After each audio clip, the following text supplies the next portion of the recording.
She stood in front of the bathroom mirror, brushing her teeth the same way she'd done for the past 20 years. The woman staring back at her looked tired.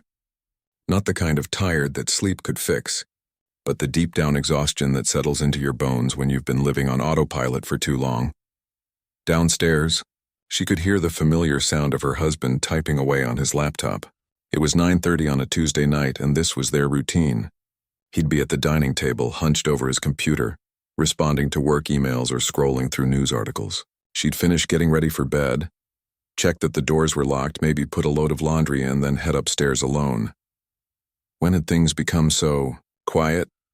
Not the peaceful kind of quiet that feels comfortable, like a warm blanket on a cold night. This was different.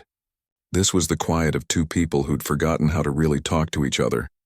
The quiet of a marriage that had somehow transformed from a passionate love story into a well-organized business partnership. She rinsed her mouth and walked to the bedroom, pulling back the covers on her side of the bed. Her side, his side. Even their sleeping arrangements had become territorial. She couldn't remember the last time they'd fallen asleep tangled up in each other's arms, the way they used to in their tiny first apartment. That apartment had been cramped and drafty, with neighbors who played music too loud and plumbing that groaned in the middle of the night. But they'd been so happy there. They'd danced in the kitchen while cooking pasta. They'd stayed up late talking about their dreams and fears. They'd laughed until their stomachs hurt over the silliest things. Now they lived in a beautiful 4-bedroom house with a perfectly manicured lawn, and it felt emptier than that cramped apartment ever had. She climbed into bed and picked up her phone, scrolling mindlessly through social media. Her friend Rachel had posted photos from a weekend trip with her husband. They were hiking somewhere gorgeous, holding hands, laughing at the camera. The caption read, 25 years and still my favorite adventure partner. 25 years. She and her husband had just passed 20 years themselves. Their anniversary had been in July 3 months ago. He'd made reservations at that Italian restaurant she liked. They'd exchanged gifts. She'd gotten him a nice watch. He'd given her a gold bracelet. They'd talked about their daughter's college applications and whether they should finally replace the kitchen cabinets. It had been nice. Perfectly nice. And perfectly forgettable. She set her phone down and stared at the ceiling. When had nice become enough? When had they stopped trying? The typing sounds from downstairs finally stopped. She heard his footsteps on the stairs, the bathroom door closing, water running. The same nightly routine they'd followed for years. He came into the bedroom a few minutes later, already in his pajamas. You heading to sleep? He asked, plugging in his phone on his nightstand. Yeah. Pretty tired, she replied. Okay, good night. He kissed her forehead quickly, a kiss that felt more like checking off a box than actual affection, and turned off his bedside lamp. Good night, she whispered into the darkness. She lay there for a while, listening to his breathing gradually slow into sleep. She felt incredibly alone, despite lying just 2 feet away from another human being, from her husband, from the man who'd once made her heart race just by walking into a room. The next morning played out exactly as expected. Coffee brewing, news on in the background, him scrolling through his phone while eating cereal, her packing lunches and checking her work schedule. Don't forget you've got that dentist appointment at 3, she reminded him. Right, thanks. Oh, and I'll be home late tomorrow. Board meeting runs until 7 probably. Okay, I'll save you dinner. This was their conversation now. Logistics, schedules, reminders. When had they stopped talking about anything that mattered? She watched him gather his laptop bag and keys. He was still handsome, she thought. The gray at his temples actually suited him. He worked out regularly, stayed in good shape. On paper, they looked like the perfect middle-aged couple. Successful careers, nice home, healthy daughter away at college. But something vital was missing, and she couldn't pinpoint exactly when it had slipped away. He kissed her cheek on his way out. Have a good day. You too. The door closed behind him, and she stood in the kitchen surrounded by silence. She had 45 minutes before she needed to leave for work. She poured herself another cup of coffee and sat at the kitchen table where he'd just been, sitting. Her mind wandered back to something she'd been thinking about for weeks. Horses. She used to ride horses when she was younger. Back before marriage, before career pressures, before life got so complicated, she'd spent every weekend at the stables, grooming the horses, cleaning tack. riding for hours through trails that wound through forests and open fields.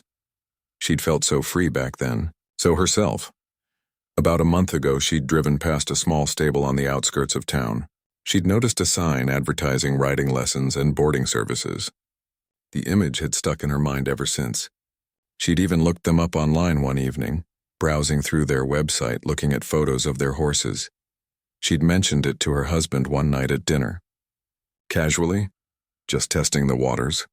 "I was thinking about taking up horseback riding again," she'd said. "Remember how I used to ride all the time when we first met?" He'd looked up from his plate, nodded, and said, "That's nice," before returning his attention to his food. That was it. No follow-up questions. No interest. No encouragement. She'd felt something crack inside her chest that night, some small piece of hope that had been holding on, waiting for him to show genuine interest in her life, in her thoughts, in her. But here's the thing. She didn't need his permission. She didn't need his encouragement. She was a grown woman with her own income and her own life. If she wanted to take riding lessons, she could just do it. The thought felt both liberating and incredibly sad. Liberating because she was taking control of her own happiness. Sad because she realized she'd been waiting for his approval, his enthusiasm, his participation in her life, and she'd been waiting in vain. That afternoon, during her lunch break at work, she called the stable. A friendly woman answered on the third ring. "Meadowbrook Stables, this is Rita speaking." "Hi, I was calling about riding lessons. I saw on your website that you offer them for adults." "We sure do. Have you ridden before?" "Years ago. I used to ride all through my teens and early 20s, but it's been, wow, almost 20 years, Rita laughed warmly. "Don't worry, it comes back quick. Like riding a bike, but bigger and with opinions." She found herself smiling for the first time all day. "When could I start?" "How about this Saturday morning? Say 9 o'clock? I can do an evaluation ride, see where you're at, and we'll go from there." "That sounds perfect." She hung up feeling a flutter of something in her stomach. Excitement? Nervousness, both? When had she last felt this kind of anticipation about anything? That evening, she almost mentioned it to her husband over dinner. She opened her mouth to tell him about the lesson she'd booked, but then stopped. He was checking his phone, responding to a message from someone at work. She waited for him to finish and look up. He didn't. She went back to eating her chicken and rice, the words still sitting heavy in her throat, unspoken. What was the point? He'd nod and say something like, "That's nice," and return to whatever was on his screen. She'd feel dismissed and hurt, and nothing would change. Later that week, she was folding laundry in the bedroom when she came across an old photo album she'd forgotten about. She sat on the edge of the bed and flipped it open. There they were, so young it almost hurt to look at. Her in riding gear, holding the reins of a beautiful chestnut mare. Him standing next to her, arm around her waist, looking at her instead of the camera. The expression on his face in that photo. Pure adoration. Like she was the most fascinating person in the world. She'd brought him to the stables a few times when they were dating. He wasn't particularly interested in horses, but he'd come anyway because she loved it.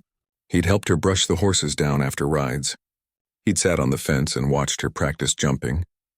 He'd asked questions about everything. What she liked about riding, how you could tell what a horse was thinking, what her dreams were. She traced her finger over his face in the photo. That man, the one who'd shown up and paid attention and genuinely cared about her passions, where had he gone? Or maybe the better question was, where had she gone? When had she stopped pursuing the things that made her feel alive? When had she shrunk herself down to fit into this small, quiet life? Saturday morning arrived with clear skies and crisp autumn air. She put on the jeans and boots she'd dug out of the back of her closet and drove to Meadowbrook Stables. Her hands gripped the steering wheel tighter than necessary. She felt nervous and slightly ridiculous. Who takes up horseback riding at 42? But as she pulled into the gravel parking lot and saw the red barn, the white fenced paddocks, and several horses grazing peacefully in the morning sun, something settled in her chest. A sense of rightness, of coming home to a part of herself she'd abandoned. Rita met her at the barn exactly as warm in person as she'd been on the phone. She was probably in her 60s, with sun-weathered skin and kind eyes that crinkled when she smiled. "You must be the one who called about lessons. Come on, let me show you around." As Rita walked her through the stable, introducing her to various horses and explaining their programs, she felt more present than she had in months. Maybe years. She wasn't thinking about work deadlines or household chores or her husband's silence. She was just here, in this moment, breathing in the familiar smell of hay and leather and horses. "Now, I think you'll get along great with Thunder," Rita said, stopping in front of a stall. "He's a rescue we got about 2 years back. Gentle as they come, but he takes his time warming up to people. Once he trusts you, though, he's the most loyal soul you'll ever meet." She looked at the dappled gray horse standing calmly in his stall, and he looked back at her with deep, knowing eyes. Something passed between them in that moment. A recognition, maybe, or a promise of something to come. "Hi, Thunder," she said softly, reaching out to let him sniff her hand. The horse took a cautious step forward, his velvet nose touching her palm gently. She felt tears prick unexpectedly at her eyes. When was the last time anyone, human or animal, had approached her with this kind of gentle curiosity? "This attention?" "Yeah," Rita said, watching them with a knowing smile. "I thought you two might be a good match. Let's get you in the saddle." As she mounted Thunder for the first time in 2 decades, settling into the saddle and picking up the reins, she felt something shift inside her. Like a door she'd forgotten existed had suddenly swung open, letting light into a dark room. She didn't know it yet, but this horse was about to teach her something she desperately needed to learn. Something about connection, about being truly seen, about what it feels like when someone, or in this case something, chooses to give you their complete attention and affection. But that lesson was still to come. For now she just sat in the saddle, feeling Thunder's warmth beneath her, the autumn sun on her face, and something very close to happiness blooming in her chest for the first time in longer than she could remember. That first ride lasted an hour, but it felt like minutes. Rita walked alongside her as Thunder moved through the arena at a gentle walk, then a trot. Her body remembered things her mind had forgotten: how to sit deep in the saddle, how to move with the horse's rhythm, how to communicate through the reins with gentle pressure rather than force. By the end of the lesson, her legs were shaking and she knew she'd be sore tomorrow, but she was grinning like a kid on Christmas morning. "You've still got it," Rita said as she dismounted. "Muscle memory is a beautiful thing." How'd it feel? Like I'd been holding my breath for 20 years and finally remembered how to exhale. Rita nodded like she understood exactly what that meant. "Same time next week?" "Absolutely." As she drove home that afternoon, she found herself humming along to the radio. When had she last done that? Just hummed for no reason except feeling good? She stopped at the grocery store and picked up ingredients for a nice dinner. Maybe tonight would be different. Maybe her good mood would be contagious. Maybe they'd actually have a real conversation. But when she got home, her husband was back in his usual spot at the dining table, laptop open, papers scattered around him. He barely looked up when she came in with the grocery bags. "Hey, how was your day?" she asked, unpacking vegetables onto the counter. "Busy, this proposal is killing me. I'll probably have to work through the weekend." Her good mood deflated like a punctured balloon. "Oh, okay, where were you this morning?" he asked absently, eyes still on his screen. "I went to that stable I mentioned. Started taking riding lessons." That's good, that was it. No follow-up questions. No interest in how it went or what she'd learned or why it mattered to her. Just and back to his work. She stood there for a moment, holding a bunch of carrots, feeling foolish for thinking anything would be different. Then she turned back to the counter and started preparing dinner in silence. The next Saturday couldn't come fast enough. All week she'd thought about Thunder, about the way he'd listened to her soft voice during that first ride, how his ears had swiveled back whenever she spoke, paying attention to her words. She'd looked up videos about horse behavior, reading about how horses are incredibly perceptive animals that respond to human emotions and energy. When she arrived at the stable the following Saturday, she came earlier than her scheduled lesson time. Rita had said it was fine if she wanted to help with grooming or just spend time with Thunder before riding. Thunder was in his stall, munching hay from a hanging net. When he saw her approaching, he lifted his head and took a few steps toward the stall door. Not rushing, just acknowledging her presence. "Hey, boy," she said softly. "Remember me?" Thunder nickered, a low, soft sound from deep in his chest. She'd read that this was a greeting, a way horses say hello to people they're starting to recognize and like. Rita appeared from the tack room, carrying a grooming bucket. "He's been watching the door all morning. I think he knew you were coming, really? Horses are smart that way. They remember people, especially ones who treat them kindly. Here, I'll show you how to groom him properly." It's good bonding time, and he loves it. Rita taught her how to curry-comb Thunder's coat in circular motions, loosening dirt and dead hair. How to follow with the stiff brush, then the soft brush, always brushing in the direction of hair growth. How to carefully pick out his hooves, talking to him softly so he'd lift each foot willingly. Thunder stood patiently through all of it, occasionally turning his head to watch her work or blowing air through his nostrils in contentment. When she worked on brushing his face and around his ears, he lowered his massive head to her level, making it easier for her, trusting her with sensitive areas.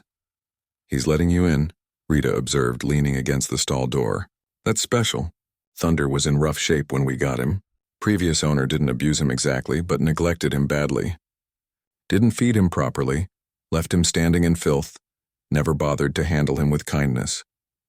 He learned not to trust people." She paused in her brushing, looking at Thunder's gentle face. "That's terrible." "It is. But horses are forgiving creatures if you give them a reason to be. Thunder's been waiting for someone who'll see him as more than just a tool, someone who'll actually care." The words hit her harder than they should have. She found herself blinking back tears as she stroked Thunder's neck. She understood, she realized. She understood exactly how it felt to be overlooked, to be treated like you were just there to serve a function rather than being valued for yourself. "I see you," she whispered to Thunder. "I see you, and you're wonderful." Thunder's ear swiveled toward her voice, and he pressed his head gently against her shoulder. That became her routine. Every Saturday morning she'd arrive at 7:30, a full hour and a half before her riding lesson. She'd greet Thunder, spend time grooming him, talking to him about everything and nothing. She told him about her week, about the frustrations at work, about the loneliness at home. Thunder never judged, never interrupted, never checked his phone or looked away with disinterest. He just listened. By the 4th week, Thunder would nicker as soon as he heard her car pull into the parking lot. He'd be waiting at his stall door, ears pricked forward, watching for her to appear. It made her heart swell every single time. "You know what's funny?" she said to Rita one morning, while tacking up Thunder for their lesson. "I talk more to this horse than I do to my own husband." Rita didn't laugh or look surprised. She just nodded. Horses don't talk back, but somehow they're better conversationalists than most people. They're present. They listen with their whole being. That's a rare gift. During their lessons, Rita taught her more advanced techniques. They worked on transitions, walk to trot, trot to canter. They practiced circles and figure eights. Rita explained how to read Thunder's body language, how to tell what he was thinking and feeling by the position of his ears, the tension in his muscles, the rhythm of his breathing. She was learning Thunder's language, and he was learning hers. One Saturday, Rita set up a small course of ground poles. "Let's see how you two work together," she said. "This requires trust on both sides. You need to trust Thunder to step over the poles, and he needs to trust you to guide him correctly." They approached the first pole. She felt Thunder hesitate slightly, unsure about this new challenge. She squeezed gently with her legs, keeping her hands soft on the reins, and whispered, "You've got this, Thunder." "I'm right here with you." Thunder's ear flicked back, listening. Then he stepped forward confidently, lifting his feet carefully over each pole. They completed the course perfectly. "Beautiful," Rita called out. "That's partnership right there. He trusted you completely." She felt tears spring to her eyes again. She seemed to cry a lot at the stable, but these weren't sad tears. They were the tears of someone who'd been emotionally dehydrated, finally getting a drink of water. Someone who'd forgotten what connection felt like, now remembering. After the lesson, as she was untacking Thunder and brushing him down, he did something new. He turned his head all the way around, stretching his neck in an almost impossible curve, and touched his nose to her arm. Then he just held it there, breathing softly against her skin. Rita, passing by with a wheelbarrow, stopped and smiled. "Now that's something. That's Thunder telling you he loves you. In horse language, that's about as clear as it gets." She stood very still, hardly daring to breathe, letting Thunder rest his nose against her, the warm weight of his head, the soft tickle of his breath, the complete trust in the gesture. It undid something tight in her chest that had been coiled there for years. "I love you too, buddy," she whispered. Her Saturdays at the stable became the highlight of her week. She started arriving even earlier, staying even later. She'd help Rita with barn chores, mucking stalls, filling water buckets, putting out hay. The physical labor felt good, honest, real. Rita never asked invasive questions, but she was easy to talk to. One morning while they were stacking hay bales, she found herself opening up about her marriage. "We're not fighting," she explained. "That's what makes it so hard to explain to anyone. We're not angry at each other. We're just nothing. It's like we're friendly roommates who happen to share a last name." Rita wiped sweat from her forehead and nodded. Sometimes the absence of something is worse than the presence of its opposite. Anger at least means you still care enough to feel something. Indifference is the real killer. Exactly. And I don't know how to fix it. I've tried talking to him, but it's like talking to a wall. He's always busy, always distracted. I can't remember the last time he really looked at me. "But Thunder looks at you," Rita said gently. "Thunder looks at me," she agreed. "Thunder sees me." She was spending so much time at the stable that her husband finally noticed. "Sort of. You're gone a lot on Saturdays now," he commented one evening. "I've been going to the stable. I told you about it, right, the horse thing. How long do these lessons take?" "Well, the lesson itself is an hour, but I like to get there early and stay after. Help out around the barn." He looked at her like he was trying to understand why anyone would voluntarily do barn chores. "If you're enjoying it, that's good, I guess." She waited for him to ask more. What was the horse's name? What did she do there? Why did she love it so much? But he just returned his attention to his phone, scrolling through something. The conversation was over before it had really begun. She went upstairs feeling hollow. But then she thought about tomorrow. It was Friday, which meant only one more sleep until she could see Thunder again. The thought made her smile despite everything. By the 8th week, her riding had improved dramatically. Rita started taking her out on trail rides through the woods behind the stable. Just the two of them. Rita on her horse Cisco and her on Thunder, winding through paths dappled with autumn sunlight. Thunder was different on the trails. More relaxed, more confident. He'd walk calmly through streams, his hooves splashing in the clear water. He'd navigate rocky paths with sure-footedness. And occasionally, when they reached an open meadow, Rita would let her canter, and Thunder would surge forward with powerful strides that made her feel like she was flying. In those moments, she felt completely free. The wind in her face, Thunder's mane flying, the rhythmic thunder of hooves on grass now. There was no room in those moments for loneliness or sadness or disappointment. There was only now, only this, only the pure joy of movement and connection with this incredible animal. "This is what I've been missing," she said to Rita during a walking break, letting Thunder stretch his neck and grab bites of grass. "Not just the riding, but this feeling. Like I matter. Like what I'm experiencing is important." Rita smiled. "You do matter. And what you're experiencing is important. Don't ever let anyone make you feel otherwise." She started taking photos of Thunder, filling her phone with pictures of his expressive face, his beautiful gray coat, his intelligent eyes. She'd look at them during the week when work was stressful or home felt empty. Just seeing his face made her feel better. One evening, she was looking through the photos when her husband glanced over. "That's a lot of horse pictures," he said. "His name is Thunder," she replied. "He's special," her husband shrugged. "If you say so. Never really got the appeal of horses myself." "I know," she said quietly, and she did know. He'd never gotten the appeal of a lot of things she loved. Or maybe he'd stopped trying to understand what mattered to her. She couldn't quite remember which came first. By the 10th week, something had shifted in her relationship with Thunder. It went beyond horse and rider. They'd become partners in a way that transcended words. She could think about what she wanted him to do, and he'd do it. He could feel uneasy about something, and she'd know it before he showed any obvious signs. Rita called it harmony. She called it magic. "Not everyone finds this with a horse," Rita told her. "You got lucky. Or maybe Thunder got lucky. Either way, what you two have is rare." She felt incredibly grateful. Thunder had given her something she'd been desperately lacking, a sense of being valued, of mattering to someone, of being seen and appreciated just for being herself. Every Saturday night, she'd come home smelling like horse and hay, her muscles pleasantly tired, her heart full. She'd shower and put on clean clothes, and the contentment would gradually fade as she returned to the quiet house and the quiet marriage, and the quiet, small life she'd been living. But now she had something to hold on to. She had her Saturdays. She had Thunder. She had a piece of herself back that she'd lost somewhere along the way. What she didn't know yet was that Thunder was about to give her something even more profound than companionship. He was about to show her exactly what she'd been missing for so many years. And that revelation would change everything. It happened on a Saturday in late October, the kind of morning where the air is crisp enough to see your breath, but the sun is warm enough to make you shed your jacket by noon.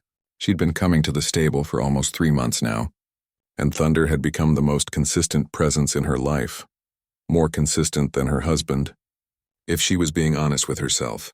That morning, Rita had suggested they work in the round pen. "I want to see your connection without the structure of writing," she'd explained. "Round pen work is all about communication. No saddle, no bridle, just you and Thunder reading each other." She'd watched other people do round pen work before, but she'd never tried it herself.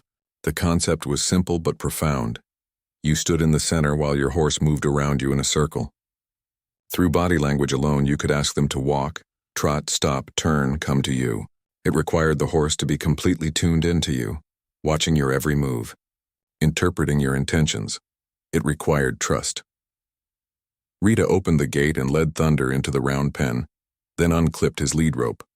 Thunder stood there for a moment, looking at her expectantly. She walked to the center of the pen, her heart beating a little faster than normal. "Okay, so remember what I taught you," Rita called from outside the pen.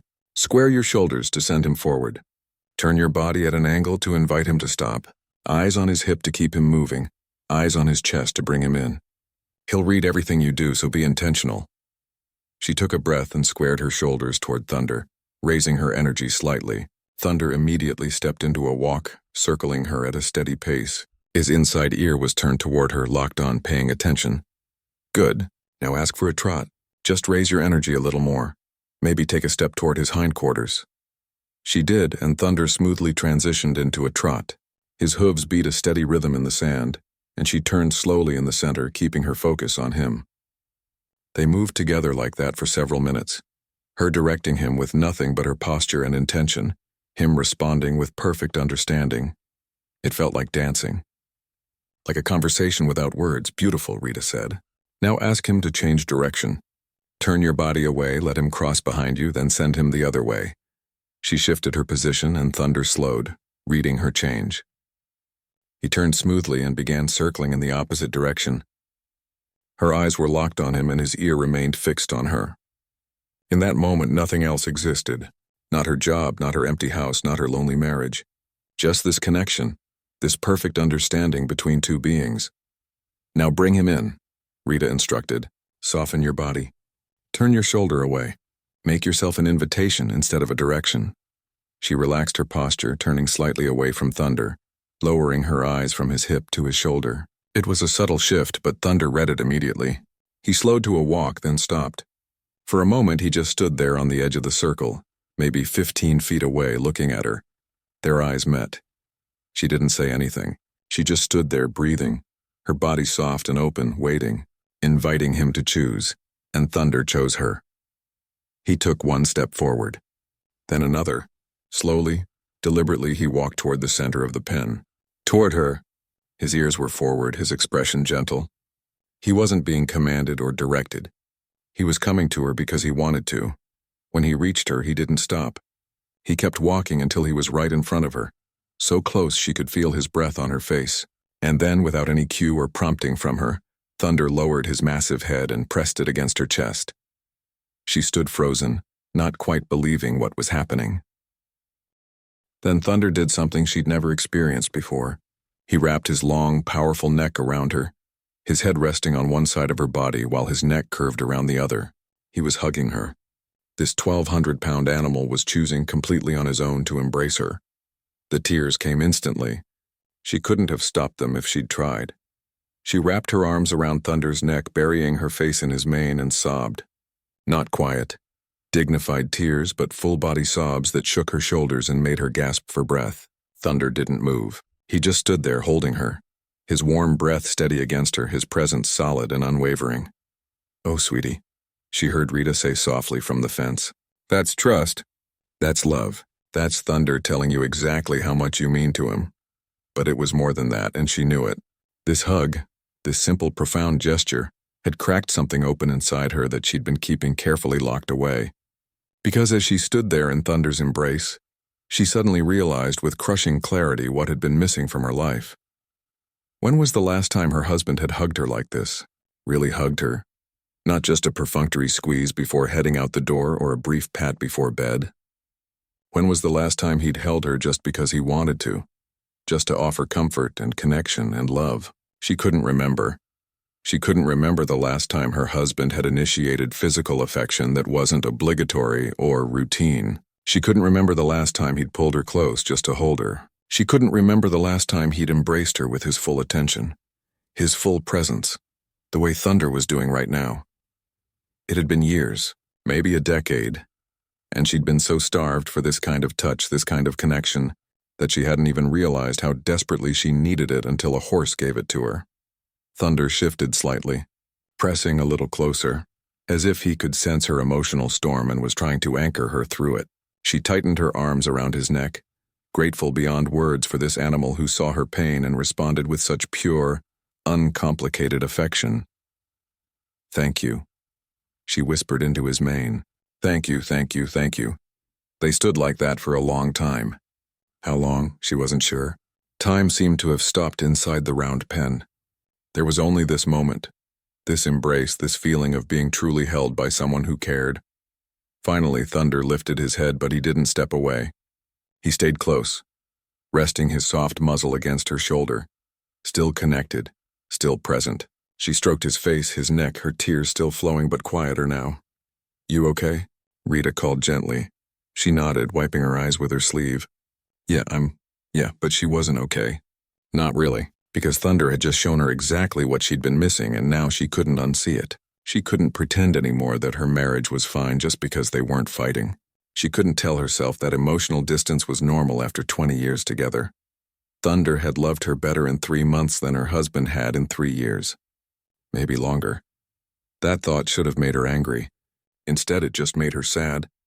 Deeply, profoundly sad. Rita opened the gate and came into the pen, her own eyes a little misty. "That was special," she said. "I've been working with horses for 40 years and I still get choked up when they choose connection like that. Thunder's telling you he feels safe with you, that he trusts you completely." "I don't deserve it," she said, her voice rough from crying. "Why would you say that?" "Because I can't give him what he needs. I come here for a few hours a week, but then I leave. He's stuck in that stall and I'm just another person who comes and goes." Rita shook her head. "You're not seeing it right. Thunder spent years being neglected, being treated like he was invisible. You see him. You value him. You show up for him consistently. Those few hours a week matter more than you know. They're probably the best hours of his week." She looked at Thunder, who was now calmly grazing on a patch of grass near the fence, looking perfectly content. "They're the best hours of my week, too." "I know," Rita said gently. "I can tell." They stood there in comfortable silence for a moment, watching Thunder enjoy the autumn morning. Then Rita asked, "Can I tell you something I've noticed over the years?" "Sure. People come to horses for all kinds of reasons. Some want to ride, some want to compete, some just like being around animals. But the ones who come back week after week, rain or shine, who bond with their horses the way you've bonded with Thunder, they're usually looking for something they're not getting somewhere else, connection, attention, being seen." She felt her throat tighten again. "Is it that obvious?" "Only to someone who's been paying attention. And honey, I've been doing this long enough to recognize a lonely person when I see one." The words should have stung, but they didn't. They felt like a relief. It's like finally someone had named the thing she'd been carrying around silently for so long. "My marriage is dying," she said quietly. It was the first time she'd spoken the words out loud. Or maybe it's already dead and I just haven't admitted it yet. Rita didn't offer empty platitudes or false hope. She just nodded. "What are you going to do about it?" "I don't know. I've tried talking to him. He doesn't hear me. Or maybe he hears me but doesn't really listen. I can't tell the difference anymore." "What do you want?" The question caught her off guard. What did she want? She'd spent so long trying to figure out how to fix things, how to make her husband care again, how to revive their marriage. But what did she actually want for herself? "I want to feel the way Thunder makes me feel," she said slowly. "Seen, valued, like I matter. Like my presence in someone's life is something they're grateful for, not something they just tolerate or take for granted." "That's not too much to ask," Rita said firmly. "That's the bare minimum, actually." They walked Thunder back to his stall together, and she gave him an extra handful of carrots, which he munched contentedly. She scratched behind his ears, and he leaned into her touch, eyes half closed in pleasure. "You're such a good boy," she murmured. "The best boy." Thunder rumbled his approval, and she felt her heart squeeze with affection for this gentle giant who'd somehow become her emotional lifeline.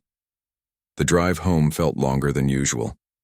Her eyes were still puffy from crying, and she kept replaying the moment when Thunder had wrapped his neck around her. The pure gift of that embrace, the devastating realization of what she'd been living without.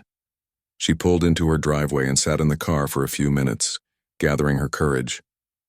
She needed to talk to her husband, really talk to him, not about bills or schedules or household maintenance, but about the state of their marriage, about how lonely she'd been feeling, about what Thunder had shown her this morning.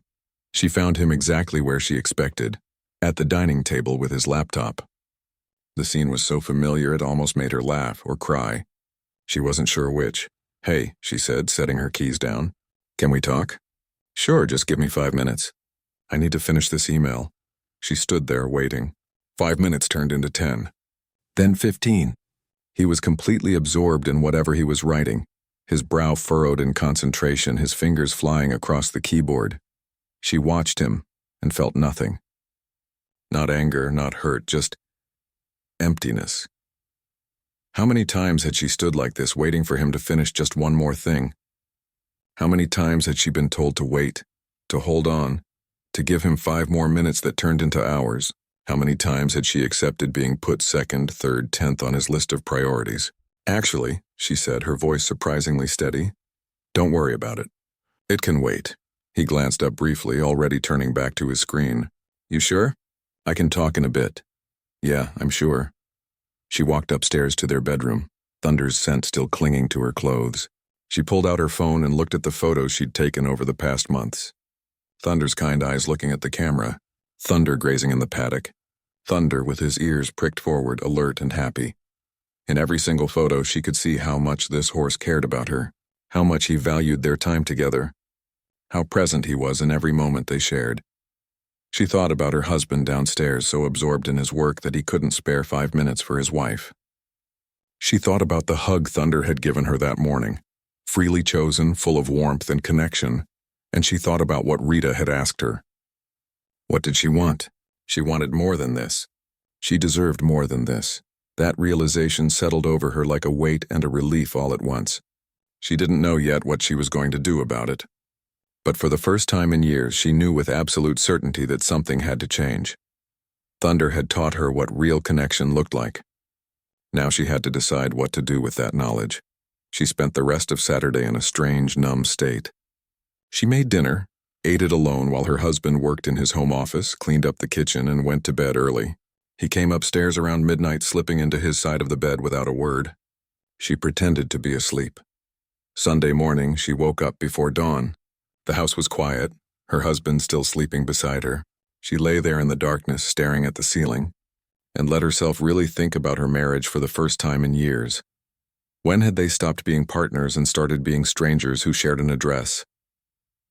She tried to pinpoint the exact moment, but there wasn't one. It had been gradual, like a photograph fading in sunlight.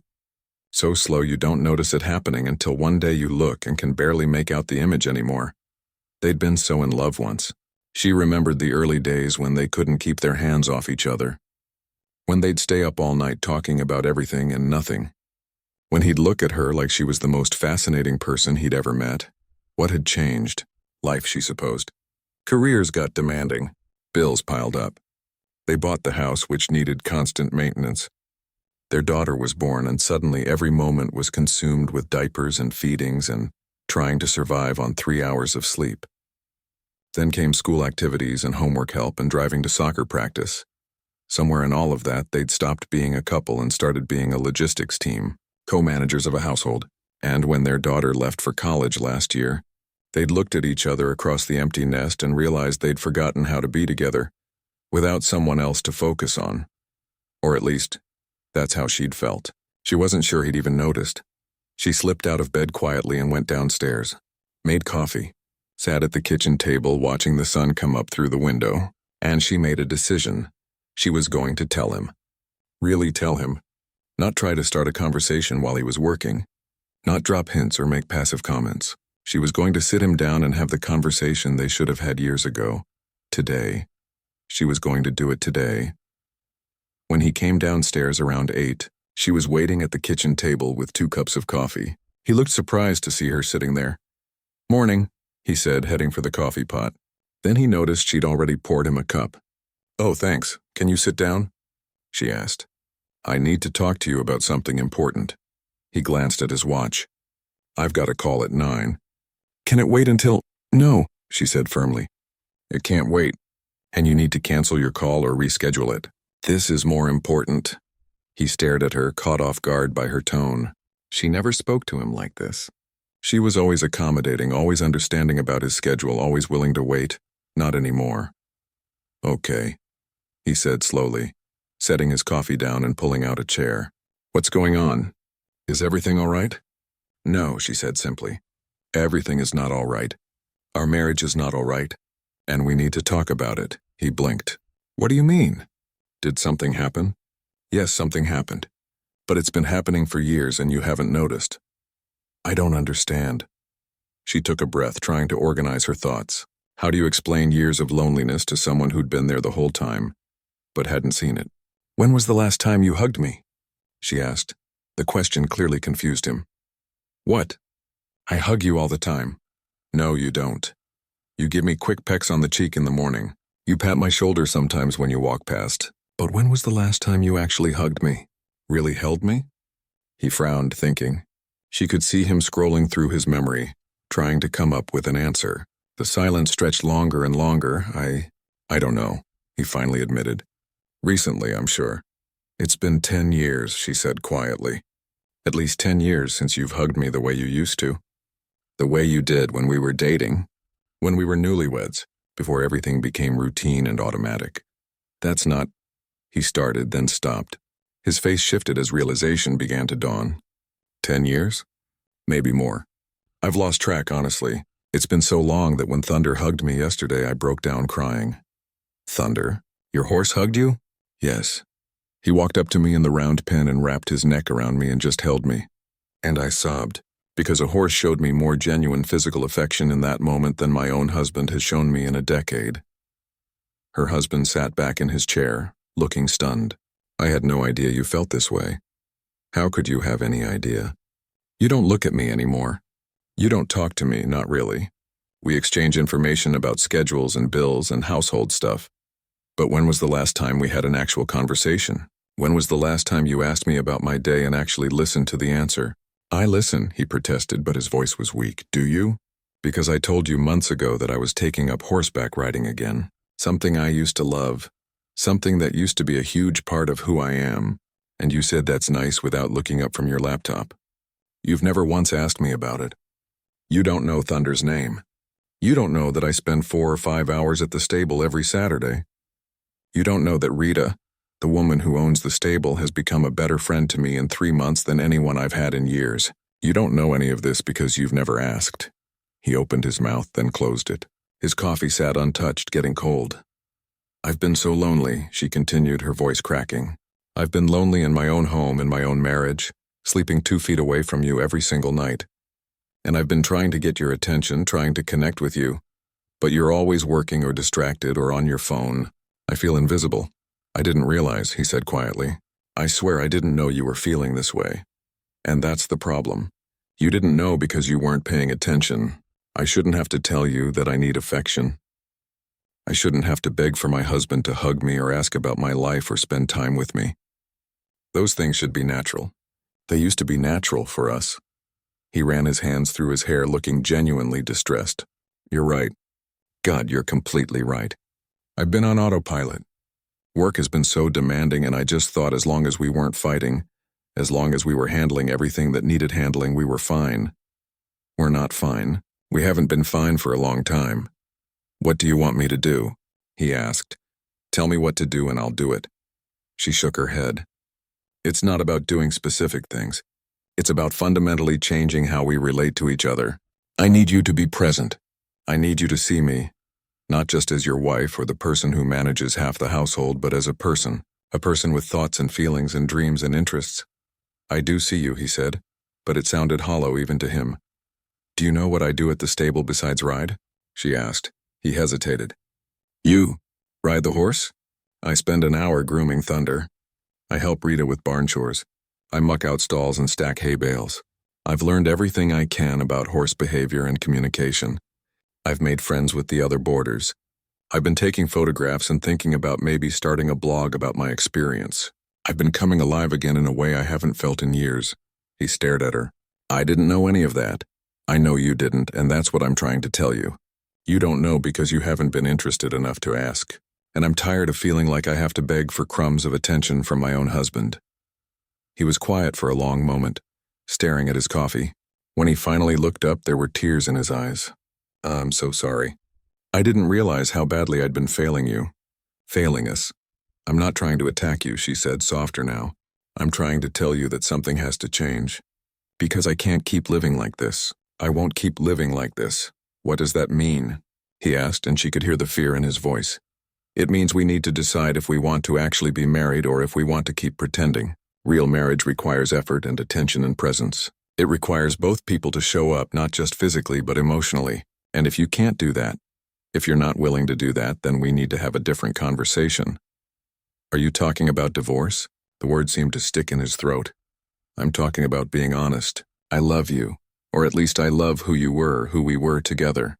But I don't love this version of us. This silent, distant, going through the motions version, and I'd rather be alone than be lonely in my own marriage. He wiped at his eyes with the back of his hand. I don't want to lose you. Then don't, she said simply. But that means actually changing, not just promising to change. It means putting your phone down when we're having dinner. It means asking me about my day and listening to the answer. It means initiating affection sometimes. It means remembering that I'm not just a fixture in your life, I'm a person who needs to feel loved and valued. I can do that, he said. I want to do that. I don't know how we got here. How did I let things get this bad? We both did, she admitted. I could have said something sooner. I could have been more direct about what I needed instead of hoping you'd figure it out. But I'm saying it now. This is me telling you what I need. The question is whether you're willing and able to give it. He reached across the table and took her hand. It was the first time he'd initiated touch in longer than she could remember, and it made her eyes sting with tears. I'm willing, he said. I'm going to try. I know I've been a terrible husband lately, but I want to fix this. I want to fix us. She looked at their hands clasped together on the table. His grip was tight, almost desperate. She could see the fear and regret in his eyes, and part of her felt sorry for him. He genuinely hadn't realized how far they'd drifted, but another part of her was angry. Angry that it had taken her basically threatening their marriage to get his attention. Angry that she'd been suffering alone for so long.